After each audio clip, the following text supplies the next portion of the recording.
తెలంగాణలో గర్వాపసి కార్యక్రమం ప్రతిపక్షాలకు పాజిటివ్ అయిందా? అసెంబ్లీ ఎన్నికల తర్వాత అధికార పార్టీలో చేరిన నేతలు బ్యాక్ టు హోమ్ అంటున్నారా? తన ఓటమికి కారణమైన నాయకుడు సైడ్ అయిపోతూనే వస్తానన్న ఎక్స్ఎమ్మెల్యే కండిషన్ కి ఒప్పుకొని పార్టీలోకి తీసుకున్నారా? వచ్చే ఎన్నికల్లో ఇక్కడి నుంచే పోటీ చేస్తానని ప్రకటించిన మరో నాయకుడి పరిస్థితి ఏంటి? ఆ మాజీ రాకతో అక్కడ బీఆర్ఎస్ ఒక్కసారిగా పుంజుకుందే. ఇంతకీ ఎవరా మాజీ నేత? ఏ సెగ్మెంట్ కథ ఇది?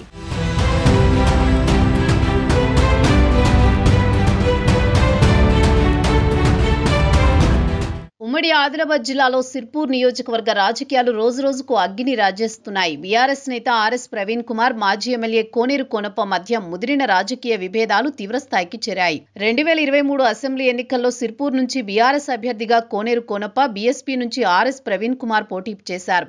ఈ సందర్భంగా కోనప్పపై ఘాటు వ్యాఖ్యలు చేశారు ఆర్ఎస్పీ. 2014, 2018 ఎన్నికల్లో గెలిచిన కోనప్ప ఓటమికి ప్రధాన కారణం ప్రవీణ్ కుమారేనని ఆయన వర్గం నేతలు బలంగా నమ్మారు. తన ఓటమికి కారణమైన ఆర్ఎస్పీ అసెంబ్లీ ఎన్నికల తర్వాత బీఆర్ఎస్ లో చేరడంతో కోనప్ప హర్ట్ అయ్యారు.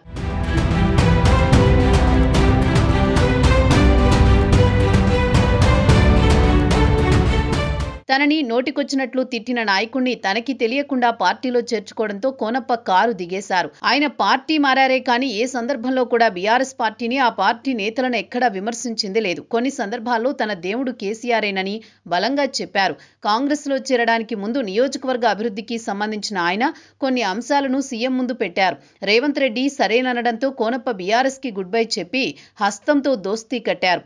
అయితే కాంగ్రెస్ పార్టీలో తన మాట నడవకపోవడం, తనకిచ్చిన మాటను సీఎం నెరవేర్చకపోవడంతో అధికార పార్టీపై విమర్శలు ఎక్కుపెట్టారు కోనప్ప. కాంగ్రెస్ పార్టీకి రాజీనామా చేస్తున్నట్లు ప్రకటించి తటస్థంగా ఉండిపోయారు.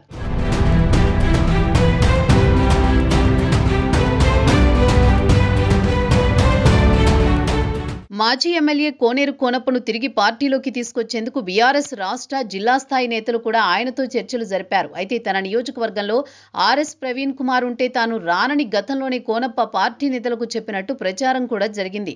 మొదటి నుంచి కోనప్ప డిమాండ్ ఇదేనంటూ పార్టీలో చర్చలు సాగాయి. స్థానిక ఎన్నికలు దగ్గర పడుతున్న వేళ బీఆర్ఎస్ గ్రామాల్లో పార్టీ మారిన నేతలకు మళ్లీ ఆహ్వానం పలుకుతోంది. ఇదే తరహాలో కోనప్ప కండిషన్ కి కూడా సానుకూలంగా స్పందించి కేటీఆర్ కండువా కప్పి ఆయన్ని మళ్లీ పార్టీలోకి ఆహ్వానించినట్టు చెబుతున్నారు. బీఆర్ఎస్ పార్టీని వీడి అధికార పార్టీలోకి వెళ్లిన మాజీ, తాజా ఎమ్మెల్యేలను పార్టీలోకి తీసుకోవడానికి ఆదిలాబాద్ నుంచే నాంది పలికినట్టయింది.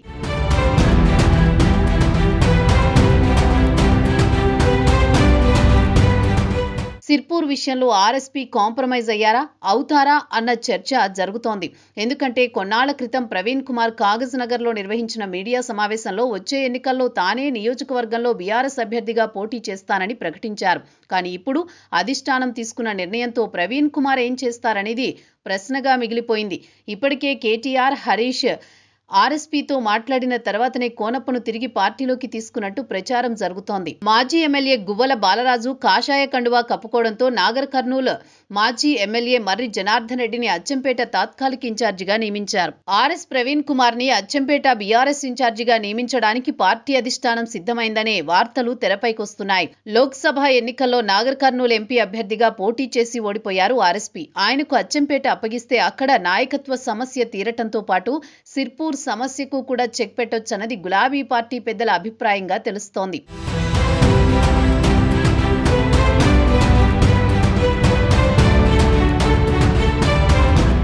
ఎలాగో అచ్చంపేట ఖాళీ అయింది. పైగా అది ఎస్సీ రిజర్వ్డ్ నియోజకవర్గం.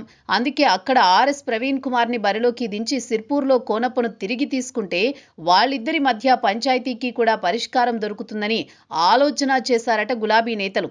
ఒక్క దెబ్బతో 2 నియోజకవర్గాల్లో సమస్య పరిష్కారమైనట్లయింది.